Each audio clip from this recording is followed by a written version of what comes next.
కేసీఆర్ మంచోడు కావచ్చు, కానీ నేను కొంచెం రౌడీ టైపే అంటూ సెటైర్లు వేశారు బీఆర్ఎస్ ఎమ్మెల్సీ కవిత. ఫోన్లు చేసి ఎవరెవరు బెదిరిస్తున్నారో పింక్ బుక్ లో రాసుకుంటున్నానని హెచ్చరించారు.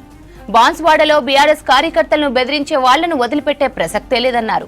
పరోక్షంగా ఎమ్మెల్యే పోచారం శ్రీనివాస్ రెడ్డికి వార్నింగ్ ఇచ్చారు కవిత.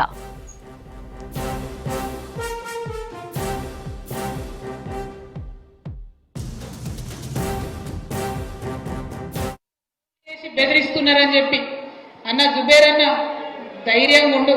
ఎవరెవరు బెదిరిస్తున్నారో వాళ్ళ పేర్లు బరాబర్ పింక్ బుక్ లో రాస్తాం. ఇడిచిపెట్టేదైతే ఉండదు, అందులో ఏమీ ఆలోచించదు. కేసీఆర్ సార్ మంచోడు కావచ్చు, నేను కొంచెం రౌడీ టైపే, ఎట్టి పరిస్థితిలో ఇడిచిపెట్టుడు ఉండదు.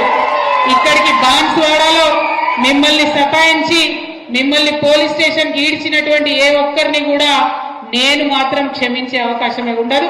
పింక్ బుక్ బరాబర్ పెడతాం, అందులో పేర్లు రాస్తాం. అది అధికారులు కావచ్చు, నాయకులు కావచ్చు, ఎవరిని కూడా వదిలిపెట్టాం. ఎందుకంటే మనం అధికారంలో ఉన్నప్పుడు అరాచకం చేయలేదు, ప్రజలకు మంచి చేసినాం, అభివృద్ధి చేసినాం.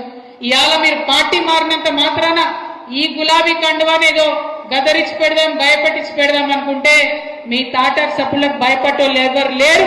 మీ తాత, మీ ముత్త, మీ జేజమ్మ దిగొచ్చినా కూడా భయపడేటోళ్ళు ఎవరు లేరన్న విషయాన్ని మీ అందరికి కూడా సభాముఖంగా అక్క ఫోన్లు చేసి బెదిరిస్తున్నారని చెప్పి అన్న జుబేర్ అన్న ధైర్యంగా ఉండు. ఎవరెవరు బెదిరిస్తున్నారో వాళ్ళ పేర్లు బరాబర్ పింక్ బుక్ లో రాస్తాం. ఇడిచిపెట్టేదైతే ఉండదు, అందులో ఏమీ ఆలోచించదు. కేసీఆర్ సార్ మంచోడు కావచ్చు, నేను కొంచెం రౌడీ టైపే, ఎట్టి పరిస్థితిలో ఇడిచిపెట్టుడు ఉండదు. ఇక్కడికి బాన్స్వాడలో మిమ్మల్ని సతాయించి మిమ్మల్ని పోలీస్ స్టేషన్కి ఈడ్చినటువంటి ఏ ఒక్కరిని కూడా నేను మాత్రం క్షమించే అవకాశమే ఉండదు. పింక్ బుక్ బరాబర్ పెడతాం, అందులో పేర్లు రాస్తాం. అది అధికారులు కావచ్చు, నాయకులు కావచ్చు, ఎవరిని కూడా వదిలిపెట్టాం. ఎందుకంటే మనం అధికారంలో ఉన్నప్పుడు అరాచకం చేయలేదు, ప్రజలకు మంచి చేసినాం, అభివృద్ధి చేసినాం. ఇవాళ మీరు పార్టీ మారినంత మాత్రాన ఈ గులాబీ కండువానేదో గదరించి పెడదాం, భయపెట్టించి పెడదాం అనుకుంటే మీ తాట సప్పులకు భయపడేవాళ్ళు ఎవరు లేరు.